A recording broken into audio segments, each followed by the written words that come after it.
بسم اللہ الرحمن الرحیم۔ ایک شخص رسول اکرم صلی اللہ علیہ وسلم کی خدمت میں حاضر ہوا اور اس نے اپنے باپ کی شکایت کی، یا رسول اللہ، میرا باپ مجھ سے پوچھتا نہیں اور میرا سارا مال خرچ کر دیتا ہے۔ آپ صلی اللہ علیہ وسلم نے ان کے والد محترم کو بلوایا۔ جب ان کے والد کو پتہ چلا کہ میرے بیٹے نے رسول اکرم صلی اللہ علیہ وسلم سے میری شکایت کی ہے، وہ دل میں رنجیدہ ہوئے اور رسول اکرم صلی اللہ علیہ وسلم کی خدمت میں حاضری کے لیے چلے۔ چونکہ عرب کی گٹی میں شاعری تھی تو راستے میں کچھ اشعار ذہن میں کہتے ہوئے پہنچے۔ ادھر بارگاہ رسالت میں پہنچنے سے پہلے حضرت جبرائیل علیہ السلام آپ صلی اللہ علیہ وسلم کی خدمت میں حاضر ہوئے اور فرمایا کہ اللہ سبحانہ و تعالیٰ نے فرمایا ہے کہ ان کا معاملہ بعد میں سنیے گا، پہلے وہ اشعار سنے جو وہ سوچتے ہوئے آ رہے تھے۔ جب وہ حاضر ہوئے تو آپ صلی اللہ علیہ وسلم نے فرمایا کہ آپ کا مسئلہ بعد میں سنا جائے گا، پہلے وہ اشعار سنائے جو آپ سوچتے ہوئے آئے ہیں۔ وہ مخلص صحابی تھے، یہ سن کر رونے لگے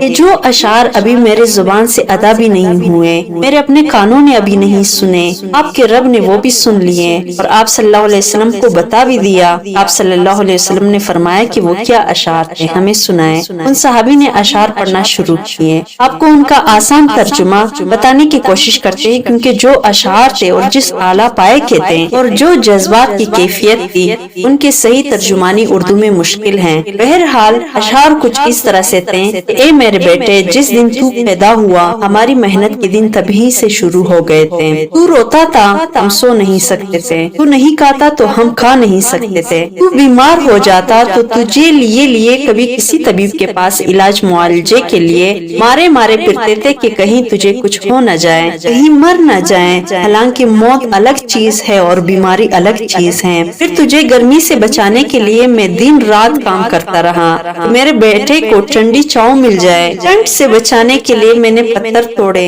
تغاریاں اٹھائی کہ میرے بچے کو گرمی مل جائے۔ جو کمایا تیرے لیے، جو بچایا تیرے لیے، تیری جوانی کی خواب دیکھنے کے لیے میں نے دن رات اتنی محنت کی کہ اب میری ہڈیاں تک کمزور ہو گئی ہیں، لیکن تو کھڑیل جوان ہو گیا۔ پھر مجھ پر خزاں نے ڈیرے ڈال لیے، لیکن تجھ پر بہار آ گئی۔ میں جھک گیا، تو سیدھا ہو گیا۔ اب میری خواہش اور امید پوری ہوئی کہ اب تو ہرا بھرا ہو گیا ہے۔ چل اب زندگی کی آخری سانسیں تیری چھاؤں میں بیٹھ کر گزاروں گا۔ مگر یہ کیا کہ جوانی آتے ہی تیرے تیور بدل گئے، تیرے آنکھیں ماتھے پر چڑھ گئیں۔ تو ایسے بات کرتا ہے کہ جیسے میرا سینہ پاڑ کر رکھ دیتا ہے۔ تو ایسے بات کرتا کہ کوئی غلام سے بھی ایسے نہیں کرتا۔ پھر میں نے اپنی ساری زندگی کی محنت کو جھٹلا دیا کہ میں تیرا باپ نہیں، نوکر ہوں۔ نوکر کو بھی کوئی ایک وقت کی روٹی دے ہی دیتا ہے، تو نوکر سمجھ کر ہی مجھے روٹی دے دیا کر۔ یہ اشعار سناتے سناتے ان کی نظر اللہ کے رسول کے چہرے مبارک پر پڑی تو دیکھا کہ آپ صلی اللہ علیہ وسلم اتنا روئے کہ آپ صلی اللہ علیہ وسلم کی داڑھی مبارک تر ہو گئی۔ آپ صلی اللہ علیہ وسلم جلال میں اپنی جگہ سے اٹھے اور بیٹے کا گریبان پکڑ کر فرمایا، انت و مالک لابیک، تو اور تیرا سب کچھ تیرے باپ کا ہے، تو اور تیرا سب کچھ تیرے باپ کا ہے، تو اور تیرا سب کچھ تیرے باپ کا ہے۔ اللہ کریم سے دعا ہے، رب ارحمہما کما ربیانی صغیرا۔